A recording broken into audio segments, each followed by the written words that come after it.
દિવાળી બાદ પ્રથમ વખત રાજ્યમાં 1000થી ઓછા કેસ 24 કલાકમાં ગુજરાતમાં 960 કેસ અને 7ના મોત તો અમદાવાદમાં 211 કેસ અને 4 દર્દીઓના થયા મોત।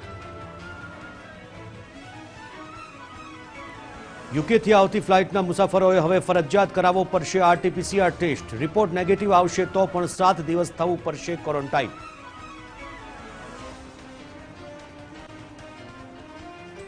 અમદાવાદની એસવીપી હોસ્પિટલમાં નોન કોવિડ સેવા આવતીકાલથી કાર્યરત। કોરોનાના દર્દીઓની સંખ્યા ઘટતા લેવાયો મહત્વનો નિર્ણય। અમદાવાદની 16 સિવિલ સહિત 286 હોસ્પિટલ પાસે નથી ફાયર એનઓસી। 15 દિવસમાં એનઓસી નહીં મેળવે તો દર્દીઓને નહીં કરી શકાય દાખલ।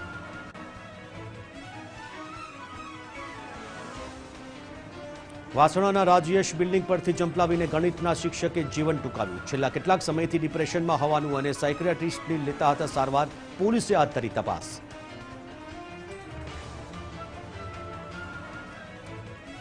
અમદાવાદના ખોખરામાં યુવકને માર મારનાર કોન્સ્ટેબલ સસ્પેન્ડ। માસ્ક મામલે યુવકને માર મારતો હોવાનો વિડીયો થયો હતો વાયરલ। ડીએસપી કરી કાર્યવાહી।